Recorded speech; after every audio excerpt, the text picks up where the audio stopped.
All right, guys. Episode 27, Leading by the Book with Chris and Tim. We are back, and immediately before I hit record here, Tim was lamenting how how he's a risk manager that is misunderstood. Now, there is no lamentation going on. I might be so arrogant to say that I'm high on the self-awareness scale. And I think one thing that I just recognize is I'm a risk manager. Like, it's my wife, actually, she jokes that she calls me her actuary. I'm always looking when we go for a walk with my kids, and I'm seeing all the ways that somebody could die. You know what's like, funny? okay, I had that same moment this morning.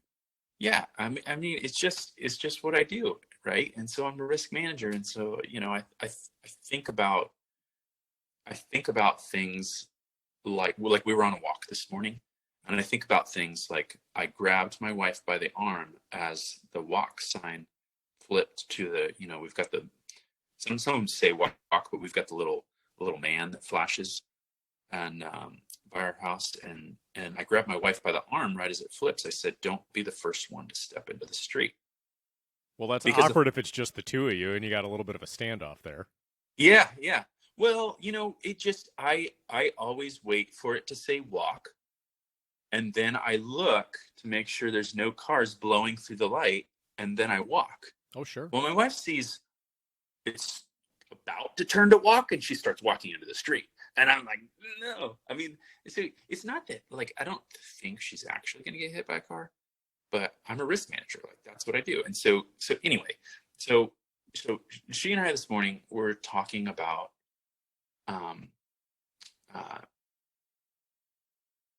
she and I this morning we're just talking about where things are going in the economy.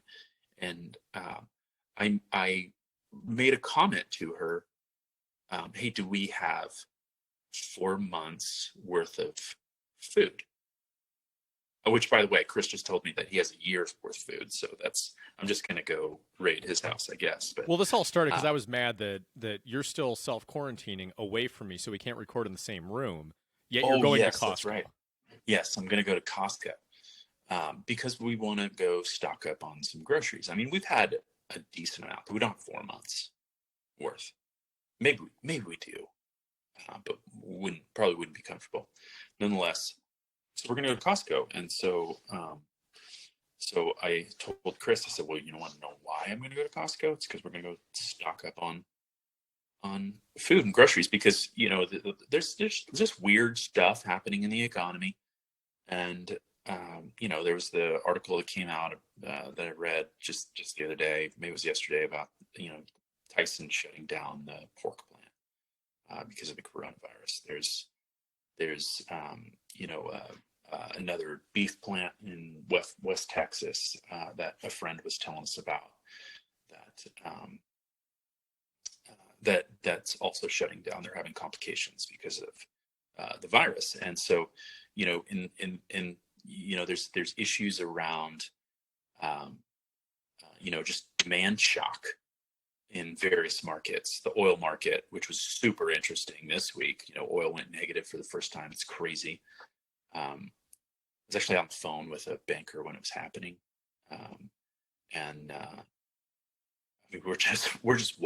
We watched this thing go from, like, in the course of our phone call, go from like $12 to $5 to $1 to zero to, oh my gosh, it just went negative. It was just crazy. But so anyway, so these demand shocks, I really think, they could potentially, maybe there's two, the way I described it to my wife, maybe there's two suppliers.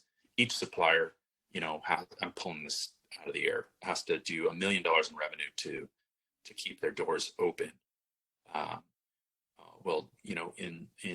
When demand drops 50%, they're both doing 500,000. They think they both have to go out of business. That maybe they both go out of business, and now their buyers for those suppliers have to go find other suppliers, and so there could be these gaps where something can happen. So I think about these things all the time because I'm a risk manager. But here we come into the bemoaning part, where I sometimes I feel like I'm a bit misunderstood. When I look at things like that, I say, okay, there's a risk. How do I hedge against that risk in a way that doesn't commit me to go all in on that? Because I truly believe it's what you don't know that you don't know that can hurt you. But nonetheless, these things that we think, oh, that could be a possibility. Here's something that I could do that really wouldn't hurt me. I could stock up on some groceries, right? So if nothing happens, no big deal. There's no downside. Doesn't matter. No, there's no downside. And so I think of that kind of thing all the time.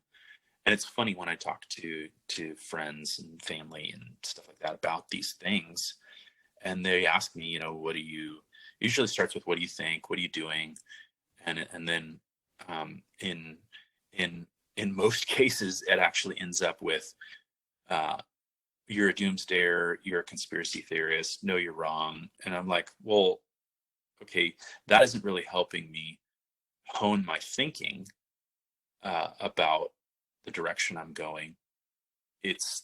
You're not really offering me a different way to think about these things. And frankly, the only reason I do these things is just there's no downside. Well, it's Warren and Charlie's first rule: don't lose money. The second rule, see Rule 1. Eliminate your downside. And the problem with all of this, and for those of us with spouses like you and me, we probably see this a lot.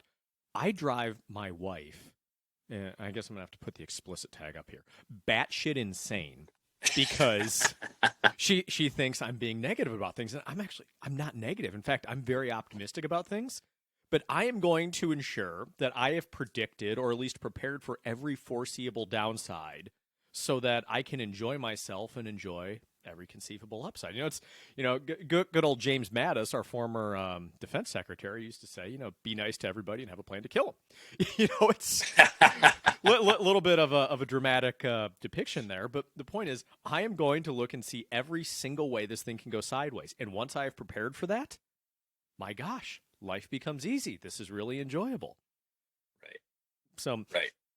One thing you said, though, that did stick out is, you say, oh, friends think you're a doomsdayer or whatever. Well, first of all, I don't think you're a doomsdayer. I think you analyze and you prepare things, but I do get fearful that in a world that is increasingly polarized, and now we've got a pandemic that is affecting everybody, and of course, because we have to, it's become political party versus political party.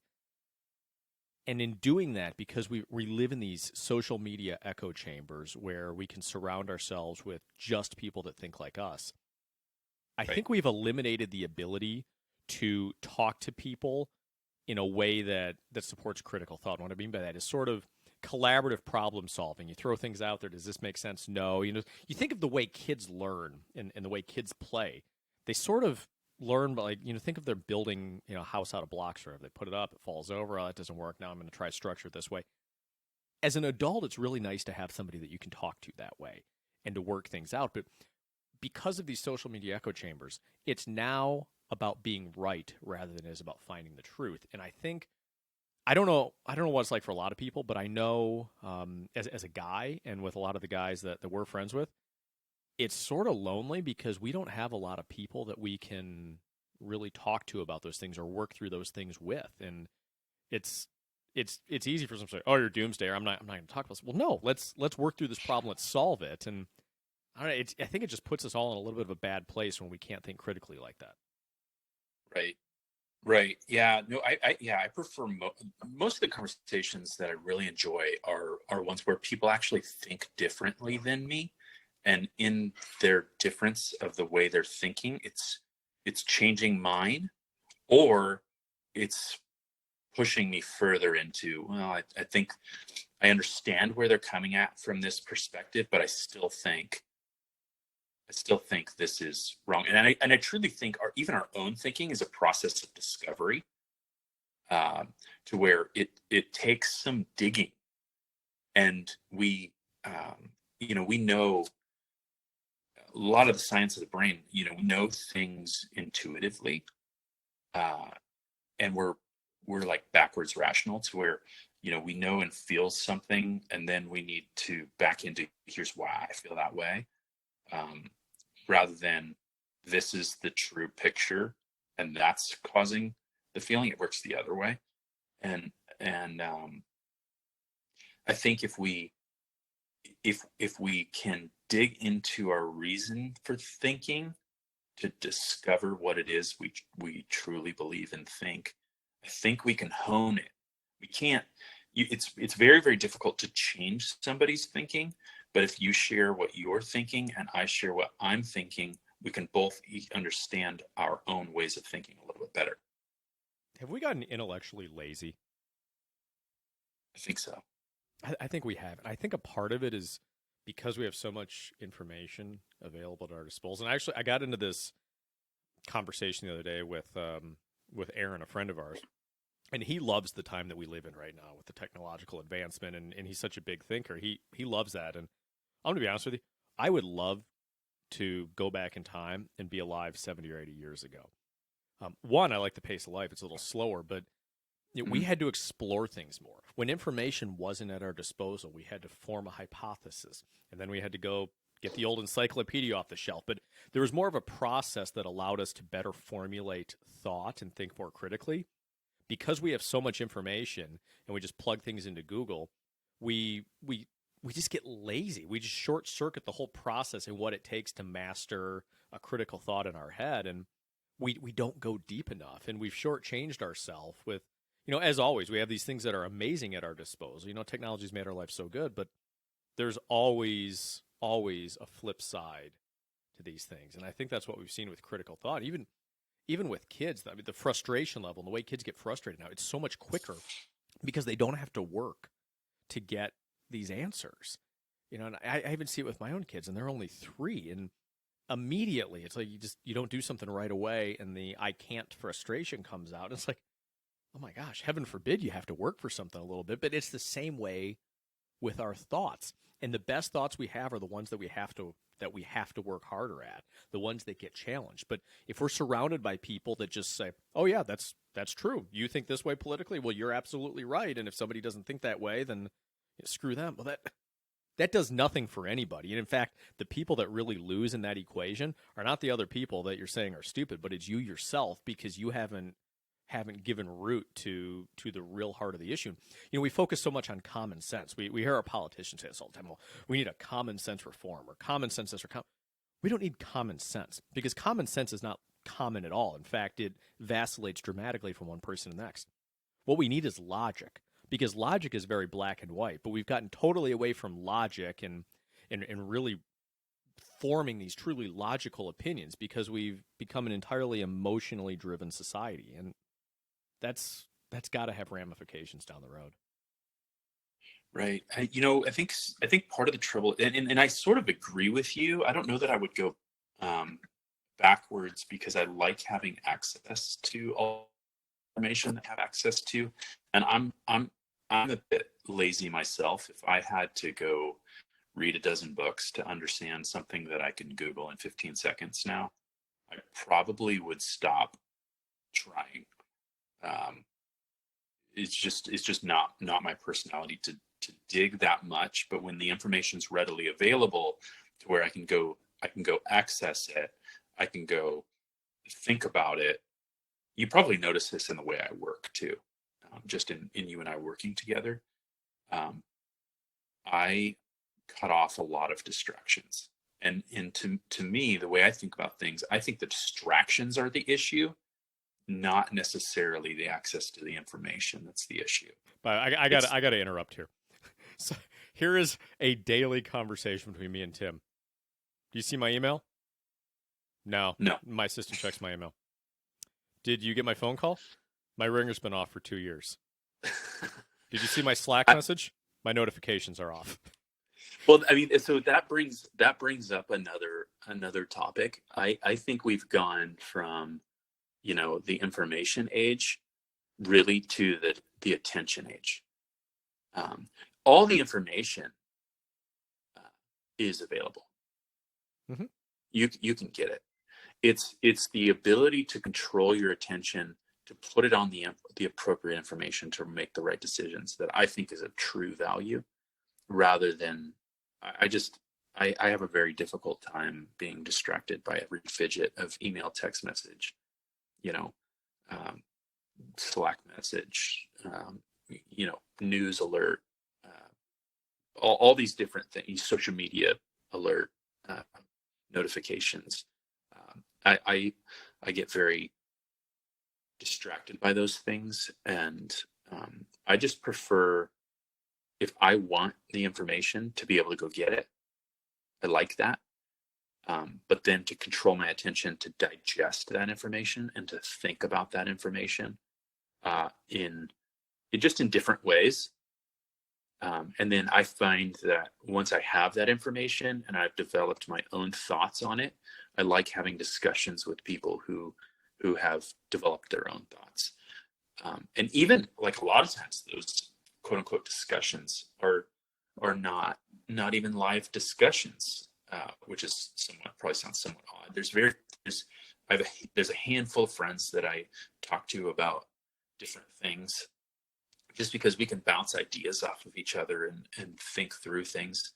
But a lot of this quote unquote discussions are listening to podcasts and forums and listening to other people's opinions, and now even trying to put our own out there. I guess we're doing that right now. In my mind, it's all a discussion.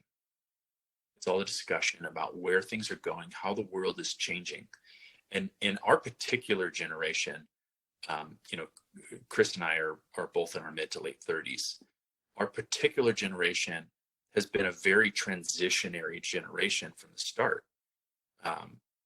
There was an article I read years ago that called us the Oregon Trail generation, because we grew up in a household that didn't have a computer in the house, but by the time we got out of the house, we did have one. So we're very comfortable with technology.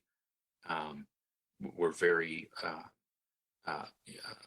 knowledgeable with it, but yet we don't have our nose buried in our Instagram profiles and things of that sort, the way many of the millennials and the younger generations are. And it's this real micro generation, and our specific niche, that like mid to late 30s niche, and even into the 40s and possibly as low as young 30s, that grew up in that time, we've seen just so much change over our career, because I really think we're in a phase change. I mean, if you think about just the crazy things, like Uber didn't exist a couple years ago, the iPhone didn't exist a couple decades ago, the computer didn't exist, the personal computer didn't exist a few decades ago, a couple decades ago for us. I mean, there's just been huge change in the way we do things. Work has changed, how we work, where we go for work. We could not have done this whole global pandemic, closed down, shut down, lockdown,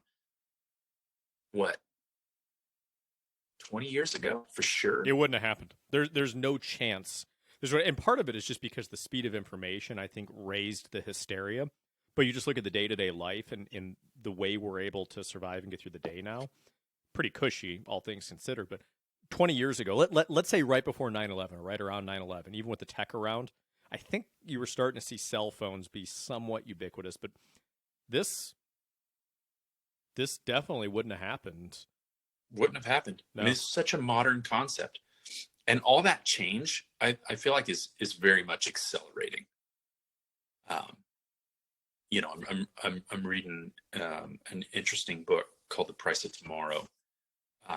The author's name slips my mind at the moment, but it's just about the speed of technology and growth. And so he points out he points out the way every 18 months the computing power doubles. I want to say it's Moore's law, but I'm not totally sure.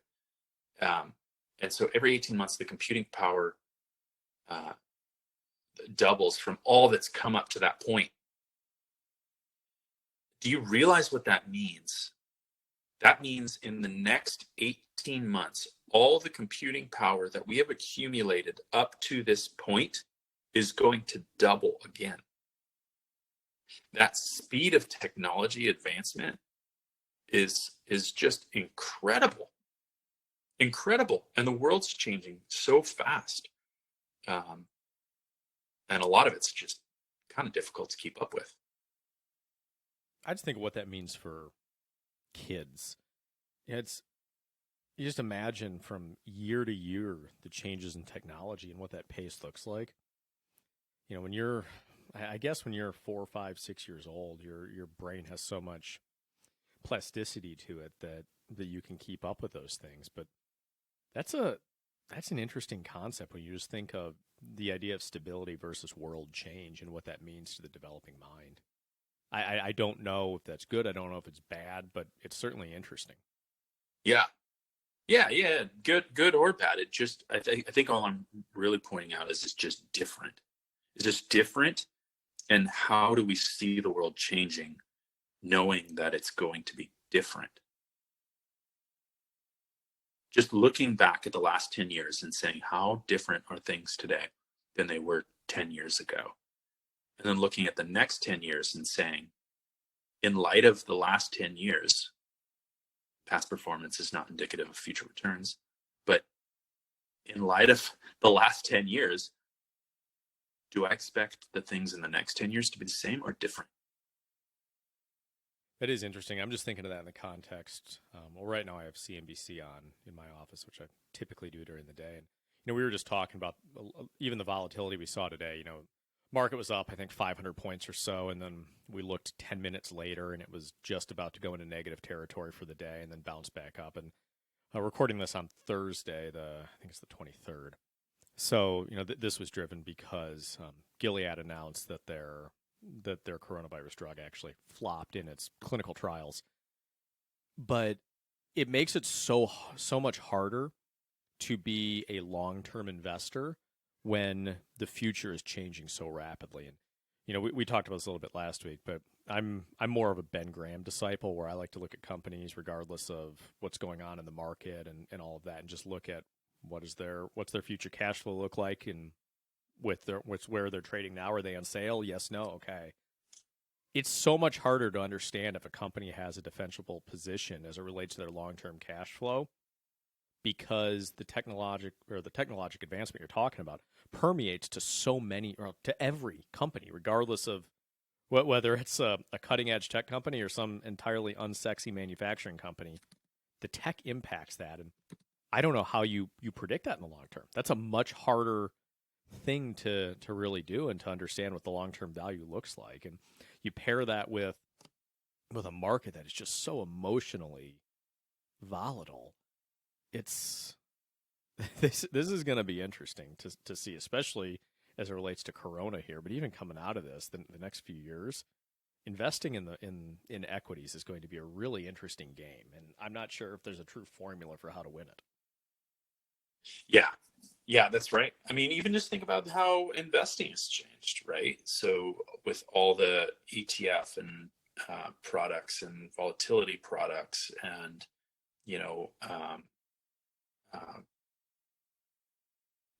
all the way trading is done anymore, and the algorithmic trading, and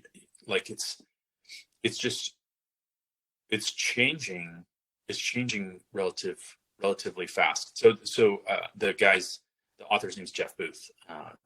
The Price of Tomorrow. It's a really great book, at least so far. But he uses the example of Blockbuster. And to your point, Chris, Blockbuster's defensible position at the time was their network of stores. They had the largest network of rental stores to deliver, and that was their competitive advantage, to deliver movies to people with this network. And it would be very difficult for somebody to replicate that network of stores.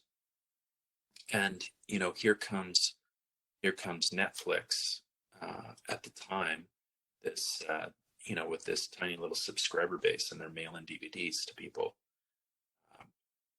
In the story that he tells, I believe it was their CEO, wanted to launch a similar service because he knew that streaming was coming and could see how this was going to affect them.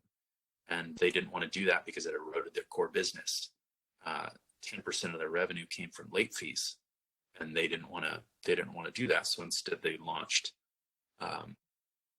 selling candies in the aisle. Oh, and, well, good. Okay.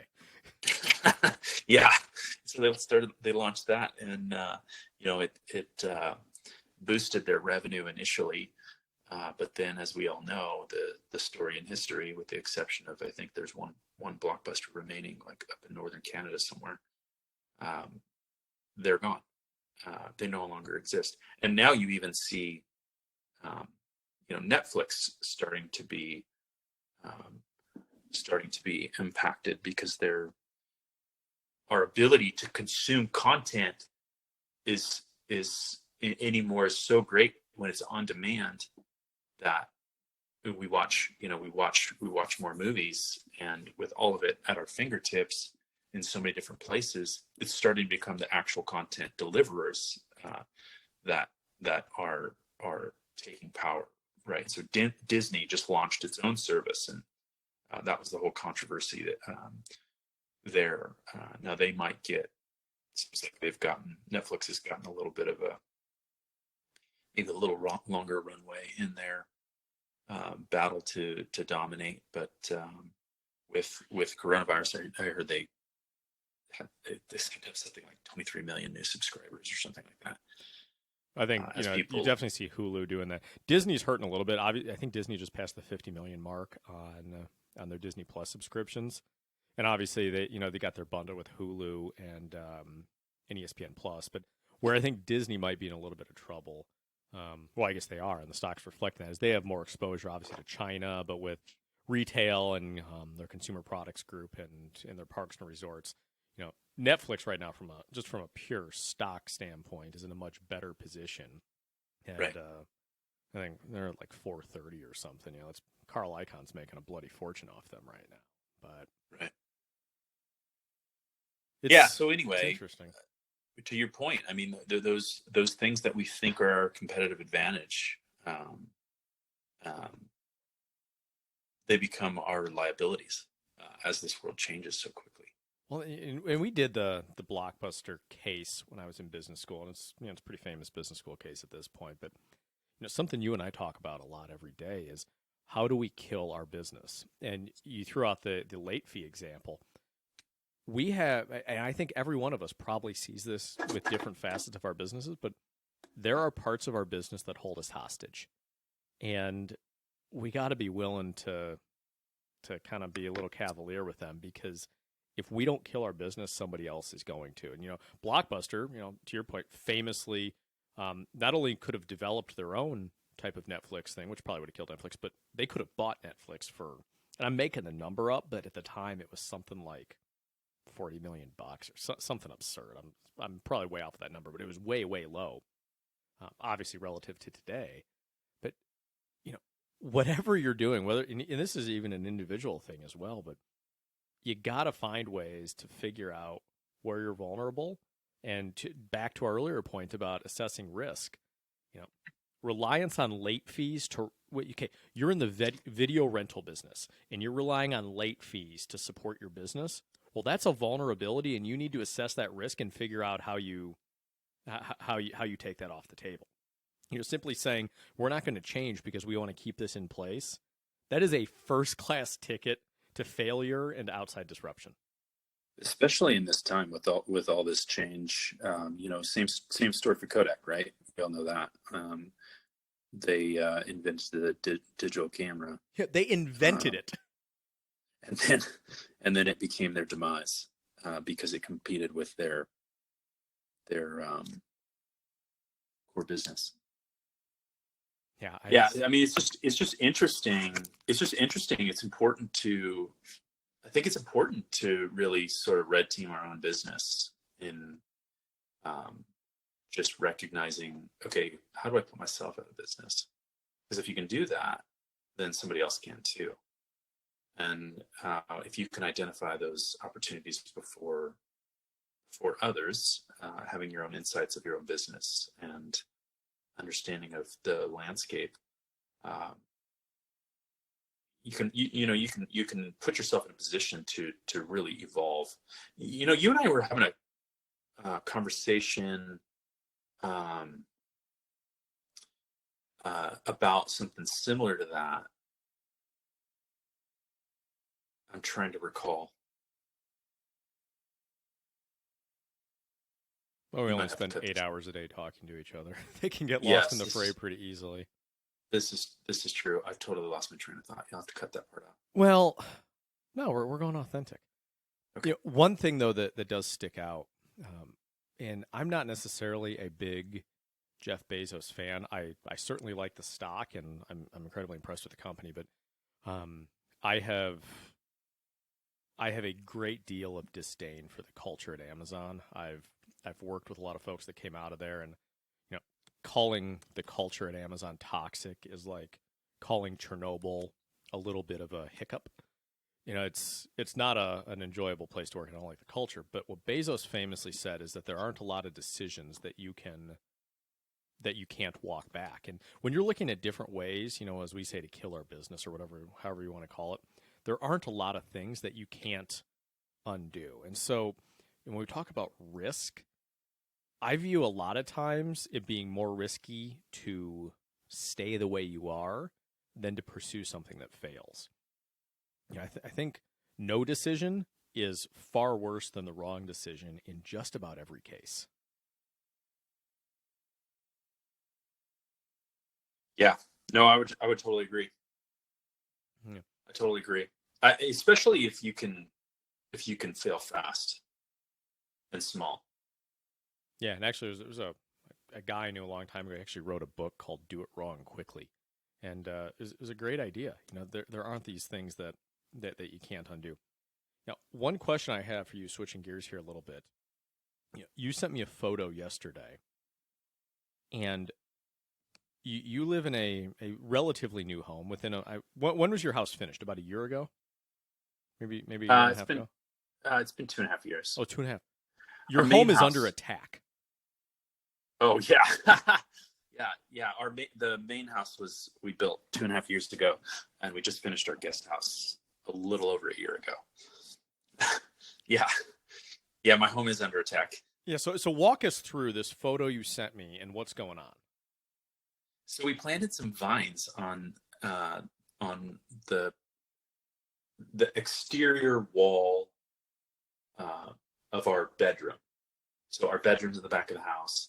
On the exterior wall, there's some vines that climb up it. And this is not the first time that it's happened. I just find it funny. The vines somehow have climbed underneath the stucco into our wall and have grown out the baseboard. I think that's bad. Into your bedroom. Into my bedroom. In fact, into my bedroom so far that it was growing out the wall past the nightstand. So so I have to go out there and kind of grab the bottom of the vine and yank it out. I've had to do that twice now. But then do you reseal it? No, that probably needs to be done. I would imagine, given gravity and water, that it may be worthwhile to do such a thing. Yeah. Yeah, probably. Probably. Well, the joys of owning a home. Yeah.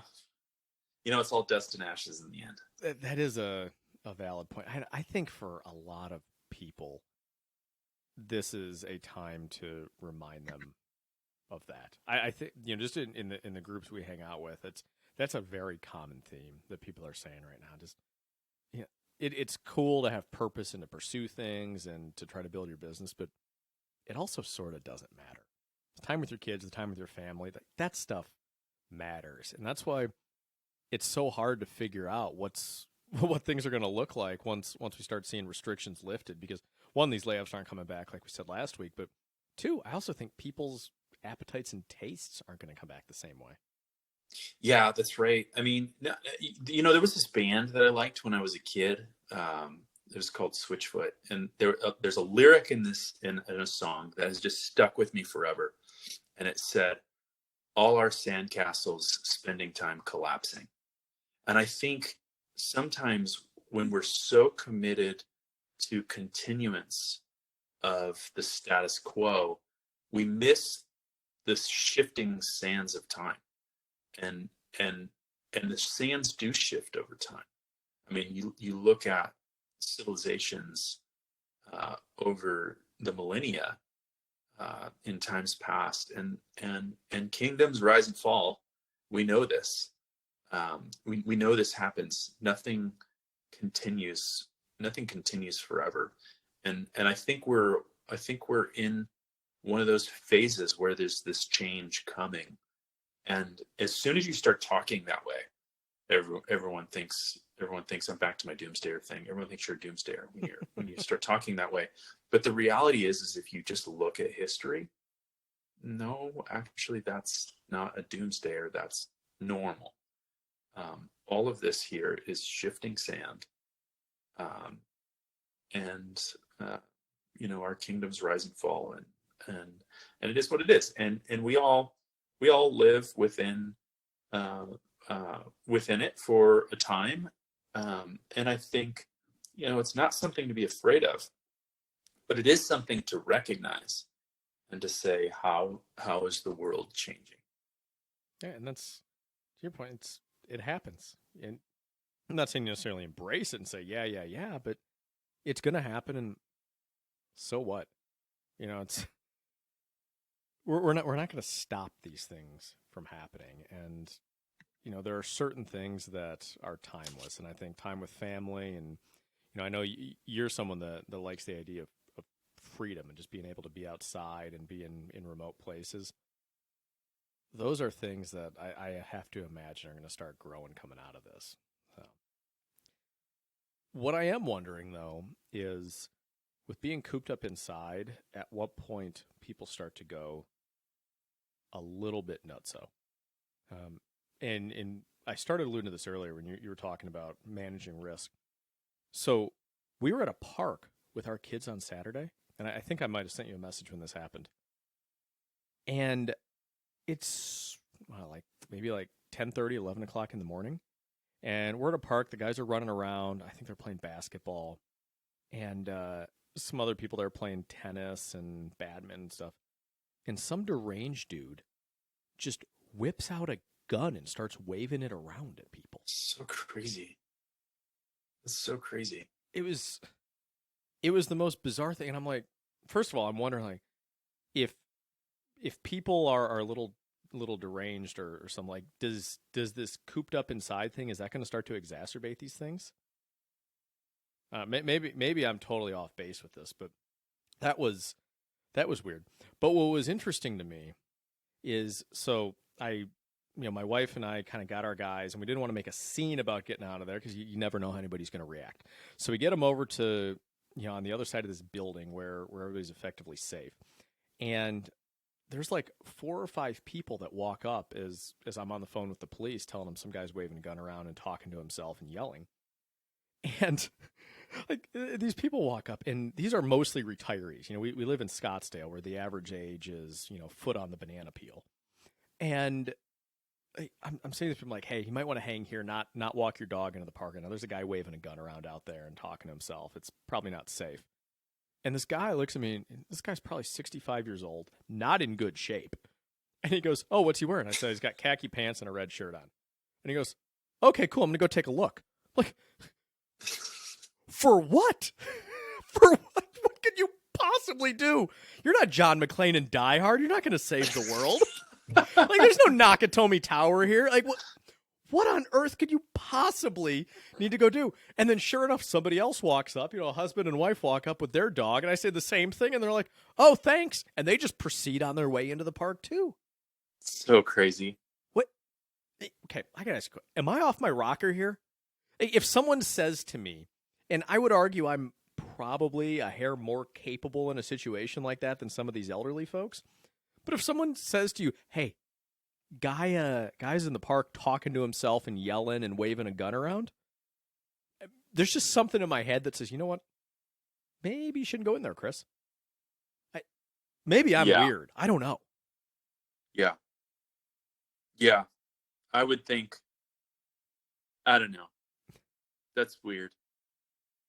But my question in all this is well, first of all, I think part of it was people were so cooped up that they were like, I am not going to miss my chance to go to the park, which was a whole weird thing. But when you look at just, let's say, crime, are we going to start to see some of the stuff tick up because of what's going on in the world right now? Is it the type of thing where, going back to the runner this morning, where there's just more opportunity for bad people like that?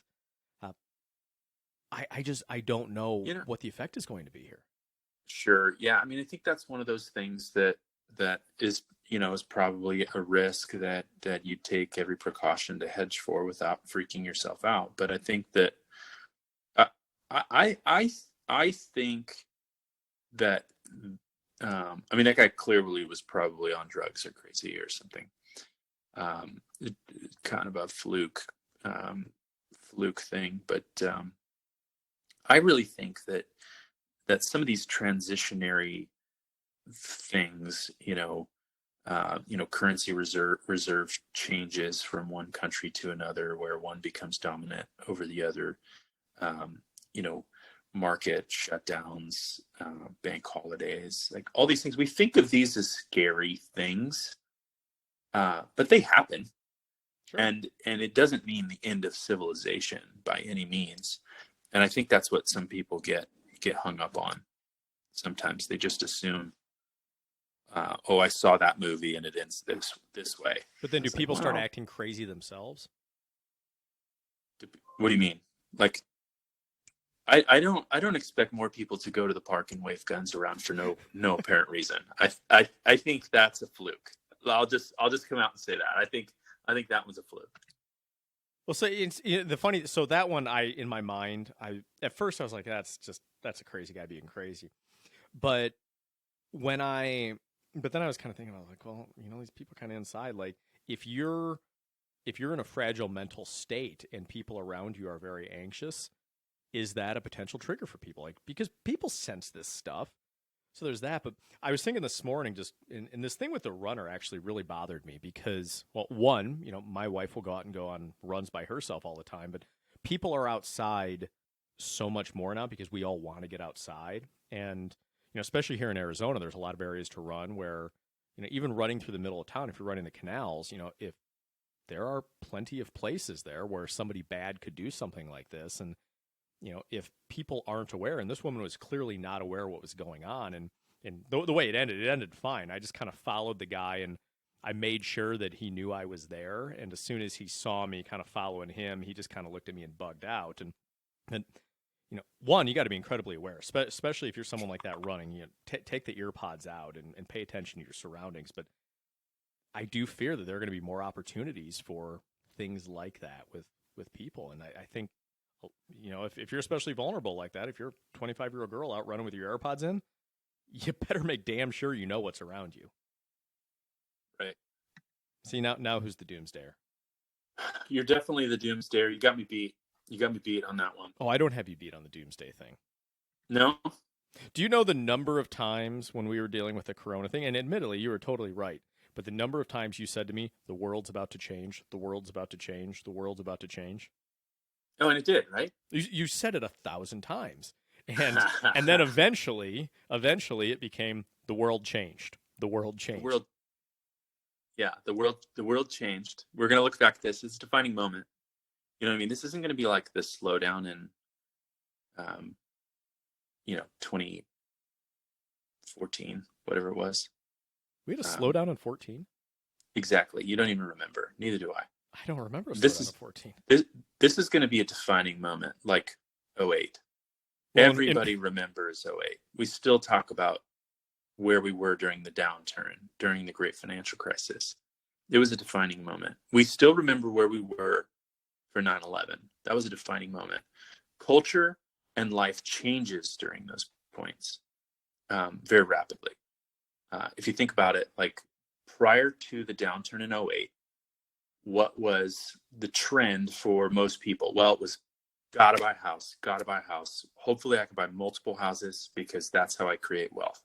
Buy lots of homes, further and further out, sprawling across, in Phoenix is where we live, is sort of the worst for that, right? So people were driving from way out in various parts of the valley and moving further and further away for, I forget who, there was somebody who referenced drive till you qualify as the concept that that was alive during that time, right? But then when everything crashed, the world changed at that point. And it was no longer drive till you qualify, but it was urban infill. We all want to be a part of the city, part of the community. We don't want these shiny new golf course amenities in the middle of nowhere.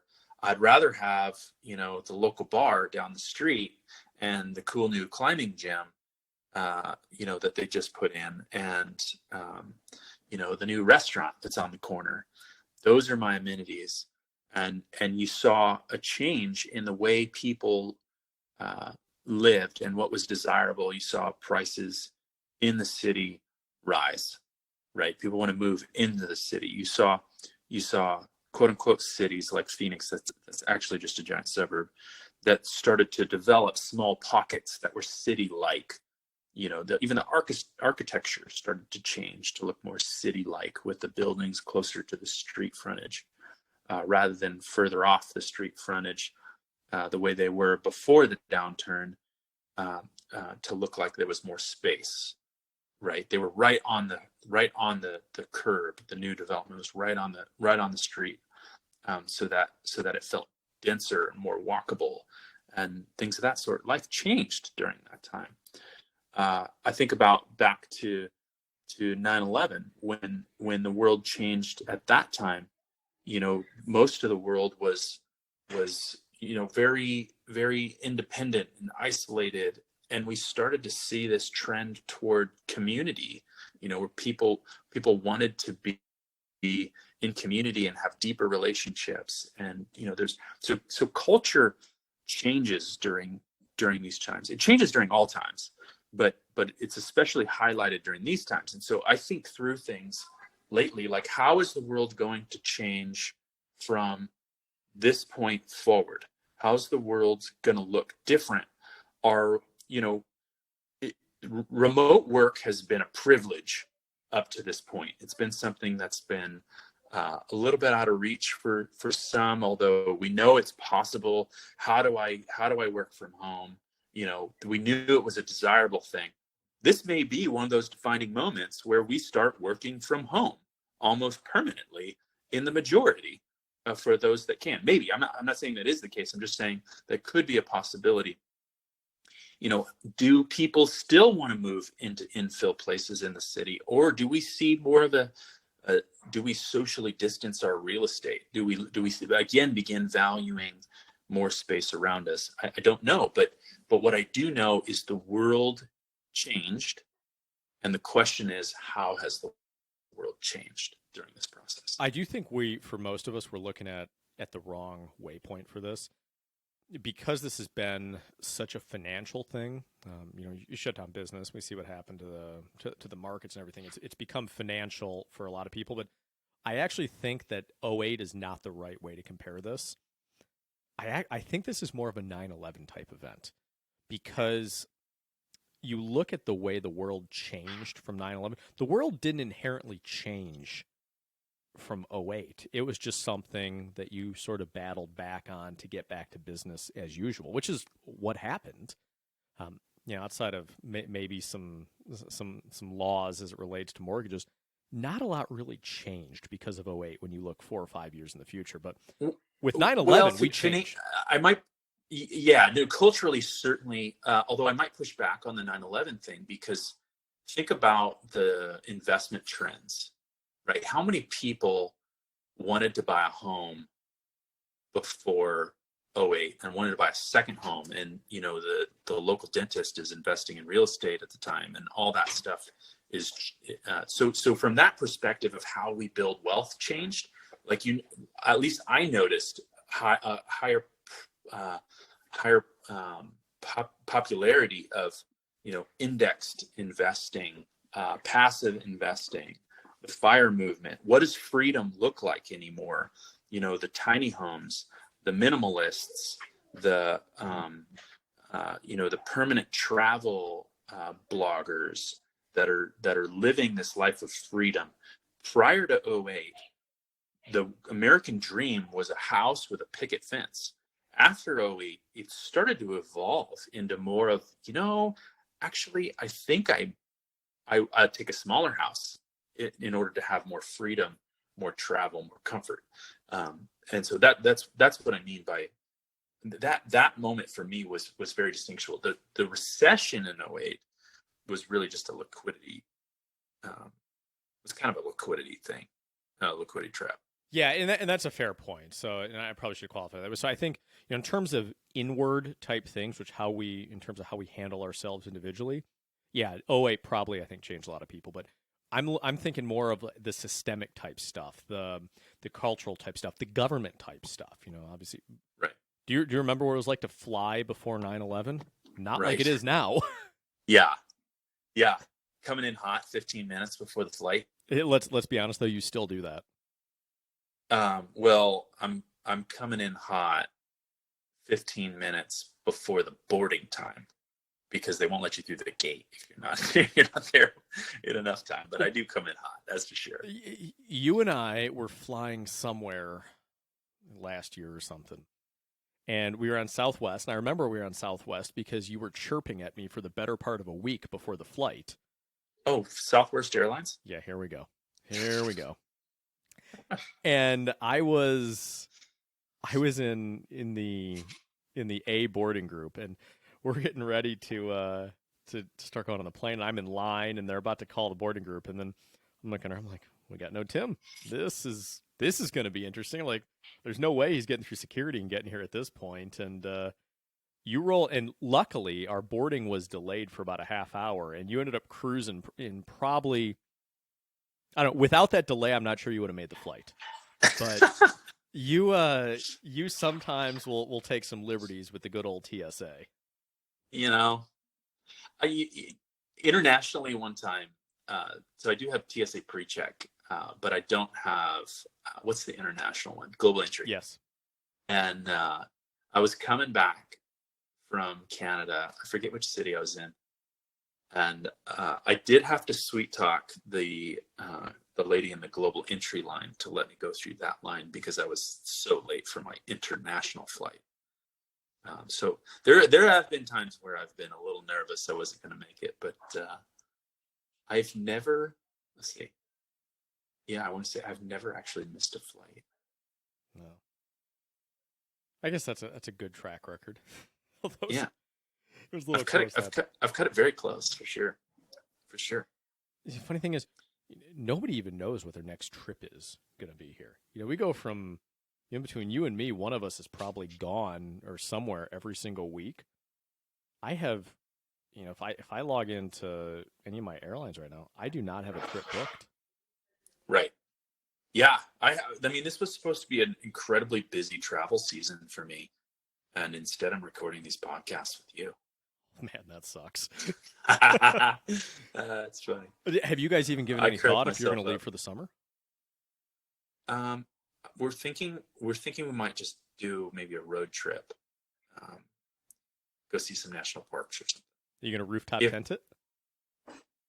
My wife is not as comfortable in tent as I am. So we're actually talking about getting maybe a little RV or something. So we'll see. None of it, I haven't really made up my mind yet. What I do know is I don't like being hot, and it is very hot in Phoenix, and I don't want to be stuck here. But we usually go to California for the summer, and I don't necessarily want to go to California either during this time. But you'll be in Tahoe, though. Like, Tahoe doesn't count as California. Yeah. Yeah, I mean, it's a little bit, I mean, it does count as California. And so here's why, Well, especially during legally, coronavirus, especially during coronavirus. So Tahoe is like the playground for the Bay Area, and the Bay Area was hit very hard by all this. okay. And I guess that's a good they all point when went you to put it Tahoe. that way. Yeah, that's a good So point. no offense to all my friends in Tahoe, but I'm very reluctant to want to come see you all. Well, good thing you own a car wash in Tahoe. I know. I know. Isn't that terrible? Probably a bad person. I don't know how these airlines are going to bounce back though. Yeah, but and how much do we fly anymore? Are we going to fly? Like, is that going to be another way that the world changes? I think we are going to fly, but like, are we going to ask the question more frequently? Well, could this just be a Zoom meeting or a video conference rather than I get on a plane, I spend half a day traveling to the East Coast, meet with somebody for an hour, I get back on a plane, spend half a day traveling back home. Doesn't seem all that productive. So there might be a situation where that changes over time. I just don't know. I think there's a lot of those things that are up in the air, along with the convenience of. Have you been to a store lately where you can send? Some of my friends have told me about this. Like I think Home Depot's doing this. You can send them your order online, and then you drive up, you park, you tell them which spot you're parked in when you get there, and they bring it out to you and put it in your truck. Yeah, it's Home Depot. I don't think has done a very, very good job executing on that, but they're doing. I'm at Home Depot like 3 times a day. Think about the dynamic of that convenience to where, and think about what that does to real estate, which I'm probably primarily a real estate investor, and that dynamic to me, we're even our country club, we can order food online from their restaurant. Actually, it was super convenient. I pull up and they put my food in the back of my car. I don't even get out. I don't get out of my car. I do nothing. How convenient is that? And how much more of what we buy at, say, a grocery store, a hardware store, the auto parts store, anything like that, how much easier would that be to get something rather than go into a store, search the aisles, find the item you're looking for, go check out the item. If you think about all the inefficiencies that could be had from that, you don't need as expensive real estate. You don't need prime frontage real estate for that. You're probably more of a virtual storefront where people know, okay, you can go to this industrial building in this place and pull in and they'll put your things in your car. You don't need to spend all the money stocking the shelves and facing the shelves and making the product appear nice on your shelves. It's really just a warehouse that you need. You don't need all the employees who are cleaning the stores, checking people out, all those things. All that could potentially be handled online or on an app, and it's way more convenient. And talk about a great way to compete with Amazon. Like anything that I can wait for, I can order on Amazon. But if I can't wait for it, it's kind of a pain in the neck to go. Right? I gotta go to this store, go to that store. So does some Walmart-like concept come with a giant warehouse that says you can get all your groceries, you can get all your hardware, you can get all your auto parts, you can get all your this, all your that, all in this one place.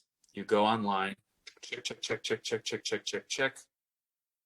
Okay, go to that store. They put it in your vehicle. You get it immediately. You leave. That's so much more convenient. I think, well, in that regard, for those types of things, I do think you're going to continue to see Amazon play a bigger place, and even whether it's Walmart, Home Depot, whoever, companies that might be putting these in-car pickup or whatever, this curbside pickup tools into place. I think Amazon's still going to take a hurt or a hit at them, or a run at them, I should say, and erode them a little bit. But I do think there's an experiential component to retail as well. And there are certain stores. Yes. Believe it or not, Costco is actually one of them, just because they have so many products one day and then the next week they don't have it. But REI, Williams Sonoma, stores like that are high in the experience, I think are still going to be okay and rely on that experience to be good. But there's certainly an element of it. Even at Home Depot, though, I hate to say it, like, I love wandering around Home Depot, and I'm a little burned that Home Depot's reduced their hours. By the way, I don't know what reducing your hours during an epidemic really accomplishes. In fact, wouldn't that say that more people are in the store at a given time then, and you increase the chance of exposure? That annoys me to no end. Simply because I love nothing more than when my kids go to sleep at night, I go to Home Depot and I wander around there looking at power tools. I'm pretty sure we reduced our store hours, didn't we? Well, we adjusted them because we were coming into the summer months. And so this all coincided with that. But, there are two things I don't understand with this. I don't understand why you get stores like Home Depot that say, well, because of this and to protect everybody, we're reducing our store hours. Well, that like I said, that to me means you're going to have more people in the stores. The other thing I don't understand is why we have stores that are putting in senior citizen only hours. Okay, this baffles me. And I've talked to a lot of doctors as well, and they say, this baffles me too. If you have a portion of the population that is at risk and that is truly susceptible to this, then why on earth are we encouraging them to come out of the house and go into stores and to do it together? This makes no sense to me. That is a little odd. But I guess what they're trying to do is keep the unsusceptible people out that could be carriers. I don't know. But couldn't. That's interesting. So have there been any cases, I don't know this, have there been any cases of elderly individuals who are carriers and don't know it? No symptoms. I got to imagine there is. I have. Well, you look at the way this thing works through nursing homes. I imagine there are some people there that have probably carried it and didn't know it. So, I mean, the same thing's probably true. You look at Arizona, for instance. You've got grandma and grandpa here, and I'm guessing their grandkids are swinging by, or maybe their kids are swinging by to bring them something or to check on them. Okay, well, if one of those people has it, yeah, I'm sure these people are definitely carrying it. I don't think the ability to carry it is altered by age. So whether you're 80 years old or whether you're 40 years old, you can carry it and infect somebody just the same, I'd imagine. So it's just encouraging them to get out of the house. What's really, really bothering me is when I look at something like that, I feel like it's because of this outrage culture that we live in, and these stores are just scrambling to do things, whether or not they make sense, just to say, look, we're doing this. Please don't be outraged at us. Don't protest us. Don't have a giant social media campaign shaming us for this or that. So many of these things I look around and I see just don't make logical sense because they're emotional decisions. And as you know, I am completely terrified of emotion because I think emotion clouds judgment. And it's driving me nuts that, every single website you go on, it's, like I looked up to see if there's an eyeglass repair store. I had to see if they were open still. And they've got a big fly up on their site with, I bet you're wondering what our response to COVID-19. No, I don't care about your response to COVID-19. All I want to know is if you're open and you can fix my wife's glasses. But because we don't want to be outraged, or we don't want to be the people that everyone's going to say, oh, you just want people to die because you didn't respond to COVID. Everybody's got to have a response to COVID. No, we don't need a response. We don't need your opinion. The entire axis of the world is not dependent on my opinion and what I tweet out, nor is it dependent on anybody else's for that matter, unless you're one of a few politicians. You don't need to respond to everything. Right. Jeez, I'm going to have a stroke. I forgot what topic we're even on. Lunacy, that's what we're talking about, and it starts with me. That's right. Hey, do you know anything about gold, like physical gold? Other than watching the ticker price on it, no. Why? Like storing it or obtaining it or what? No, I'm just wondering, like how do you know it's real? I've been researching that. Best I can come up with is like you get a magnet and it doesn't, it's not magnetic. That's a good question. I don't know. I would take it to a jeweler. That's the only thing that's all I would know. What's crazy is like the the spot price, of gold right now is like 1,700-1,800 bucks, something like that. Oh, is it that high? Oh yeah, it's shot way up. There's like shortages of it. It's 1745 right now. But if I want to go online, and buy a gold coin,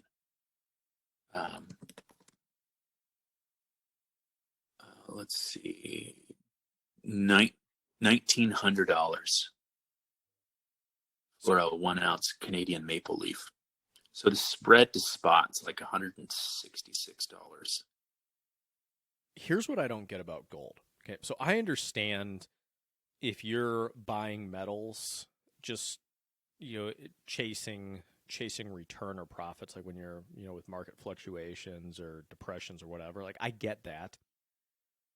And I'm sure there's a reason for this, and I just don't know it. But I don't understand why the Doomsday preppers go and buy a bunch of gold and silver. Because if it's like, oh, well, if the world ends, and the dollars collapse, but if the world ends and there's chaos in the streets, I don't really see gold and silver having value. I see actual things that people need having value. So toilet paper, again, like toilet paper or cigarettes or milk or meat or bullets, like things people need are going to have value. I don't see someone saying, oh my gosh, that guy's got all the gold, therefore he has all the power. I don't think it works that way. No, sure. It's a store of value. I really think it's a vote of no confidence in the monetary regime. Sure. In my mind, and whether it goes to whatever gold or some other transition, it's your ability to exchange it. The difference between gold and everything else, from what I read, and I'm just starting to get into it, but is that an ounce of gold today is the same as an ounce of gold 1,000 years ago because of the physical properties of it. It doesn't degrade over time. Whereas, bullets, you could certainly trade in bullets, but over time, they would rust or go bad. You would know that better than I would. So it's the durability of gold that makes it special? It's the durability. Well, so money has various properties, like its divisibility, its durability, its store of value. Some of it is acceptance as means of exchange. It's really just gold becomes a store of value. I mean, that's the same argument for both. The thing that I think about gold and frankly Bitcoin, for that matter, they're both a vote of no confidence in the current system. Did you buy Bitcoin? I don't know enough about cryptocurrencies to ever have an opinion. And when I try to research, I'm like, whatever. I've bought Bitcoin in the past. I bought it at like $3,000 and sold it at $15,000 when it ran up. I've recently bought a bit more for various reasons. So there's this concept in both silver, gold, those kind of things, that's called the stock to flow. Like, how much stock is there in the world, and how much more of it is created each year. And those things create a ratio. So the stock to flow ratio of gold is like over 60, which means that of all the gold that there is in the world, it would take 60 years of the current production to replace the existing supply. That when something is a store of value in that way, that creates stability to the market, because you could double the supply to continue to production, and it wouldn't really change the stock all that much when it takes 60 years to replace. Whereas, something like, silver has like a 20-year stock to flow. ratio. Well, Bitcoin, if you take the stock to flow ratio, there's this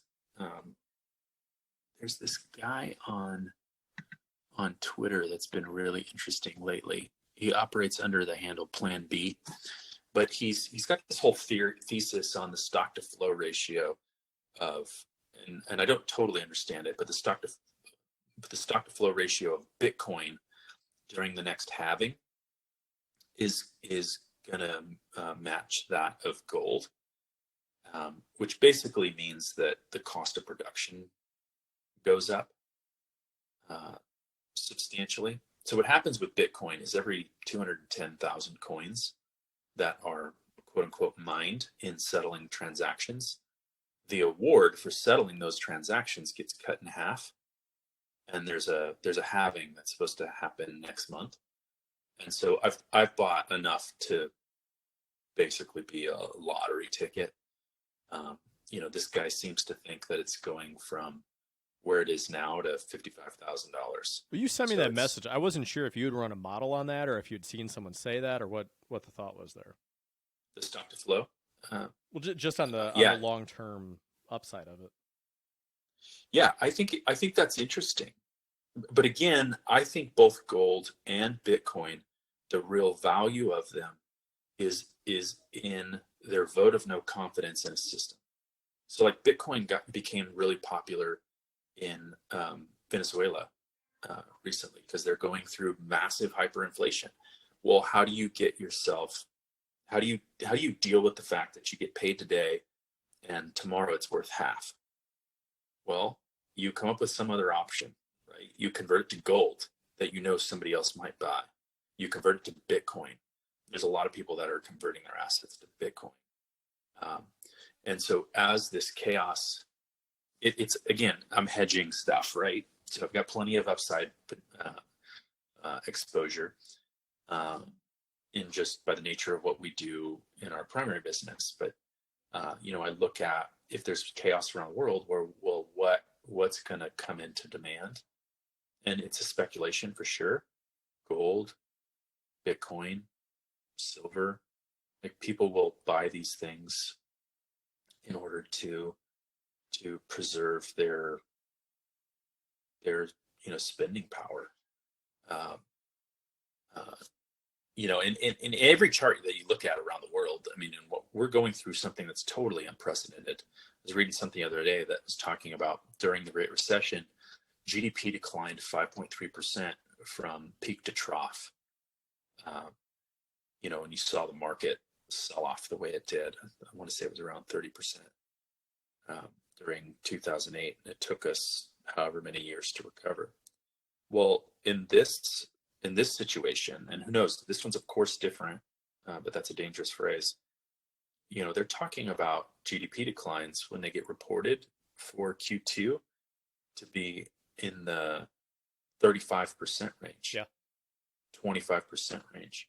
That's massive.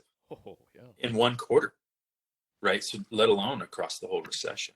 That's also why I don't think we can trust the market on that. We haven't even seen the real numbers come in for this thing yet. Right. We're seeing movement in stocks based on people reporting earnings. Even in the last week, you've had a couple companies report earnings. Well, okay, they had 2.5 months of business as usual here in these earnings. That's nothing to base anything off of right now. The next quarter is going to be interesting. May, when we see May rents or June rents, those things are going to be interesting. We're still on the front end of this thing when it comes to the broader economic impact. And, you see the market, the market's been up substantially since the low after that initial sell-off, but I don't have any confidence in that. Yeah, I don't either. I mean, I think it hits right around 3,000 and then retests the lows, but, I don't have a lot of exposure to that anyway. It's just, I don't see how anyone actually does a real fundamental analysis of any asset right now. It's very difficult unless they've already reported and they've been spectacular. Or if somebody, if you're looking at, let's say, Netflix or Domino's Pizza, the in-home type stuff, okay, you probably have a little bit more to go off of there because there's a little less downside and probably a little more upside with some of these cultural shifts. But whether it's retail stocks or anything, I don't. Yeah, but broad market exposure, I think. I don't know. I mean, could be wrong. I'm not much of a stock investor. I've got some retirement funds in that, mostly real estate guy. But I mean, I look at, there was this really interesting chart that someone put up. Someone I follow on Twitter, Hedge Eye, households with no emergency savings by age, and the numbers are just massive. The total with no emergency savings at all is 53%. And that's across all ages? Across all ages. Jeez.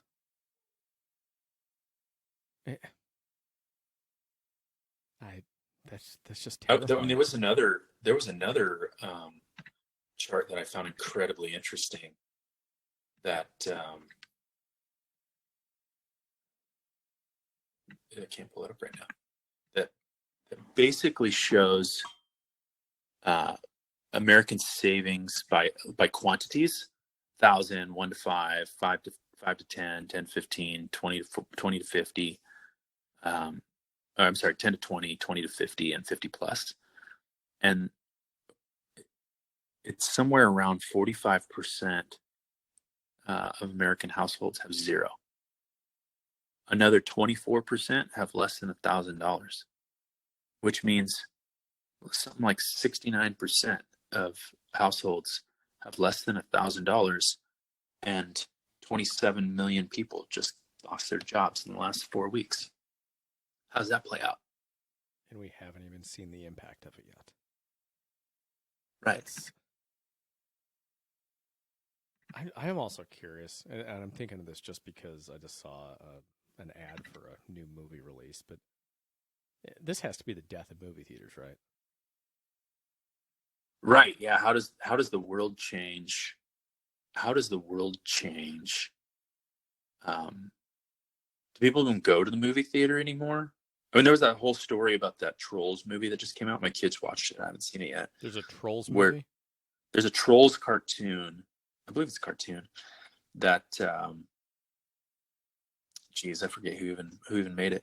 Normally they'd release to movie theaters, and movie theaters get like a 3-month exclusive. Right. So you got to go to the movie theater to see the latest movies. Well, they just, because of where we're at right now, they just released it direct to consumers, $20. And so it's got to be a better model, right? Oh, heck, I'd rather pay $20 and especially with it used to be that like sound quality, picture, all that stuff was so much better in the movie theaters. Not anymore. There's only one reason to go to the movie theaters. It's because you can get 8,000 calories worth of buttery popcorn. That really is the only reason to go, because we've got TVs the size of our houses. It's you tease me for the TV that I put up there, but it was worth every penny.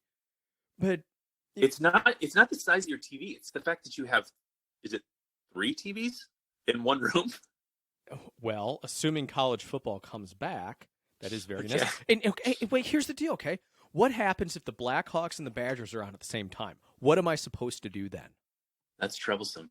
I know these are real issues, but it's okay. So you got movie theaters. Okay, you had screen and sound quality historically. Okay, that's gone. That doesn't matter anymore because of your earlier point about the speed of technological advancement. Surround sound, Sonos. Yeah, do you remember what a flat screen TV used to cost $4,000? Oh yeah. I don't think I've paid $1,000 for a TV in a long time, and they're huge. They're like 50 some odd 60-inch TVs. That TV that you're teasing me about it's either 75 or 80 inches, and I paid $670 for it.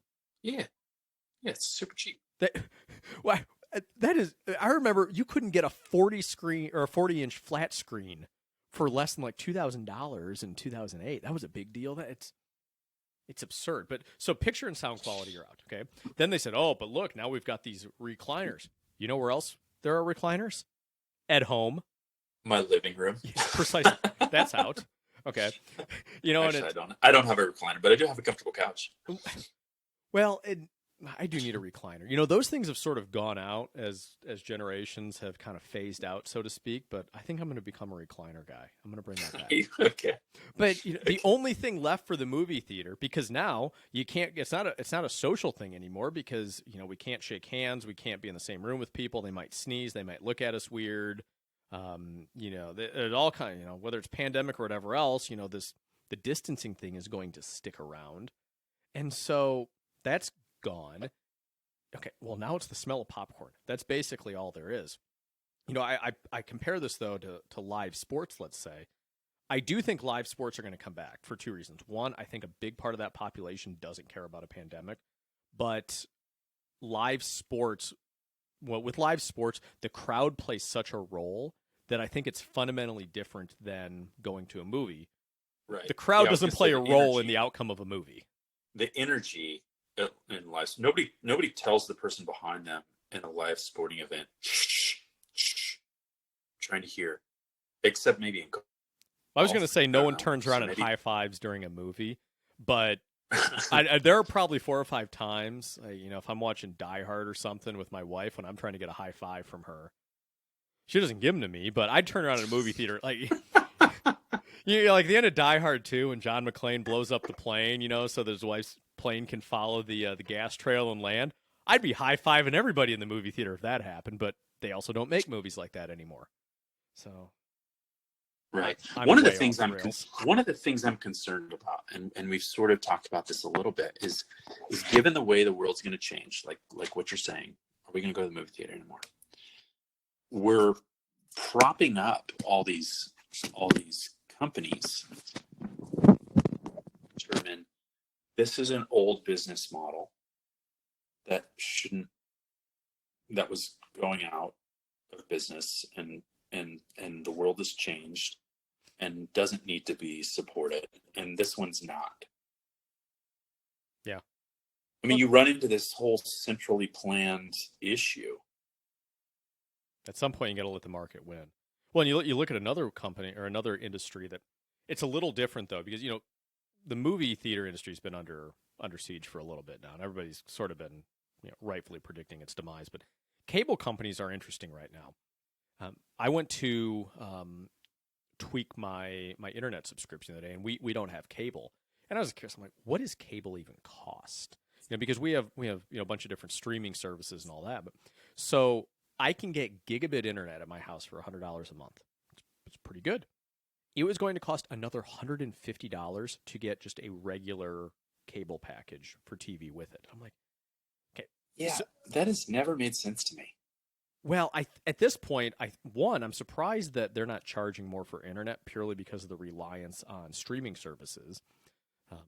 But I don't understand why the cost of cable continues to jack up, unless it's just a pass along cost, because the cable companies have to pay the networks, a subscriber fee, and obviously the ESPN or whoever it is. I think ESPN has the largest per subscriber fee.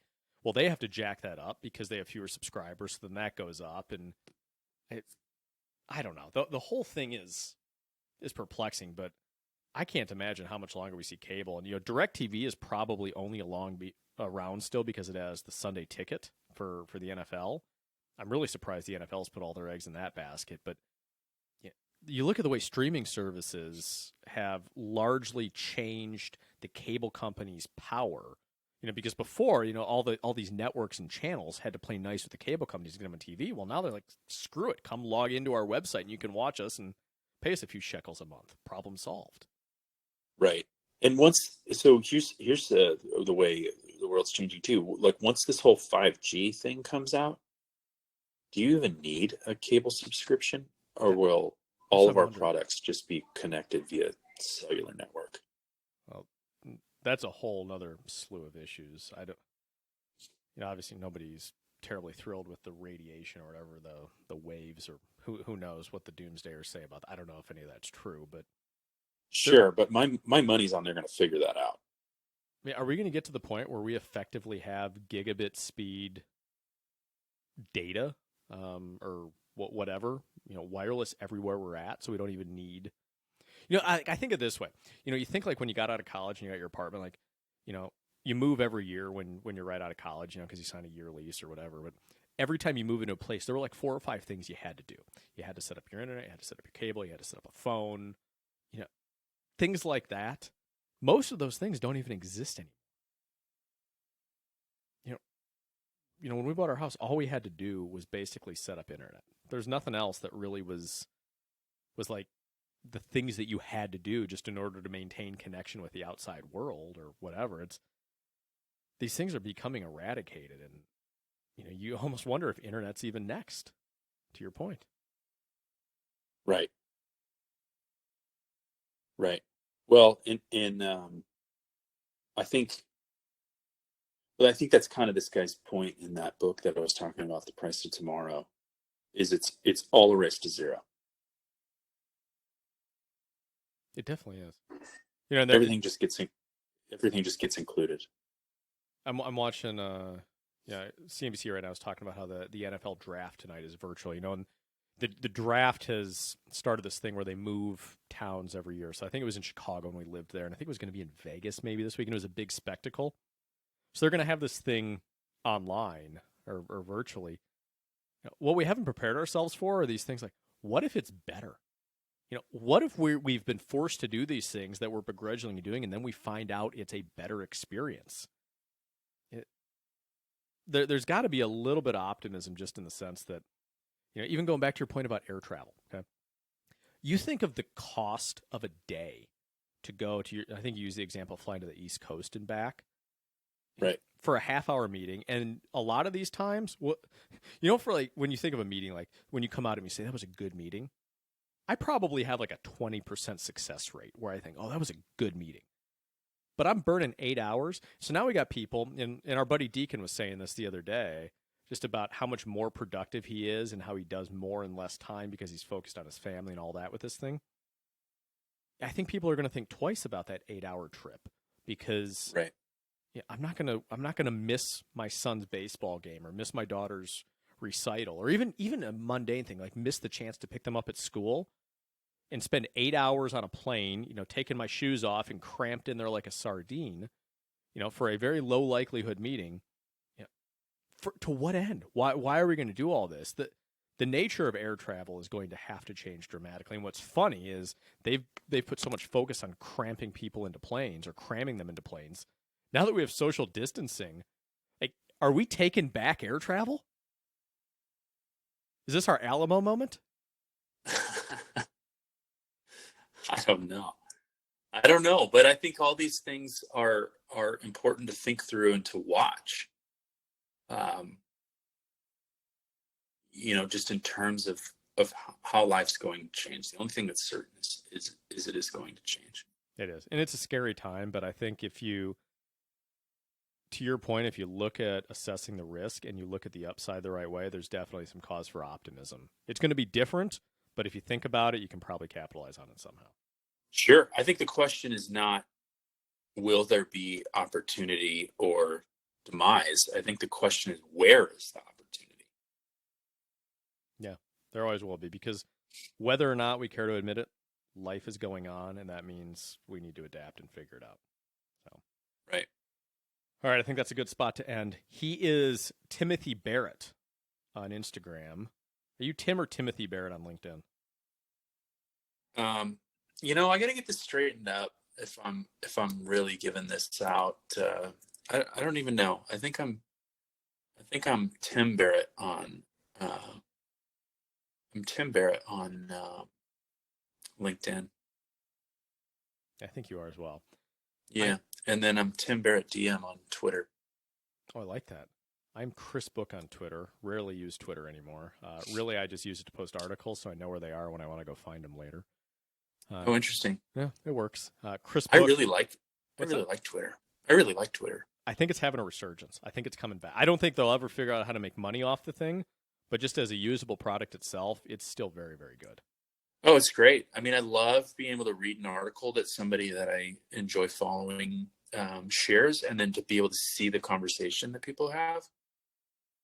It's great. It's kind of what I was talking about earlier. Yeah, definitely. Anyway, I'm Chris Book on LinkedIn, Mr. Chris Book on Instagram. Love to hear from you guys. We will be back soon. Yep. See you guys.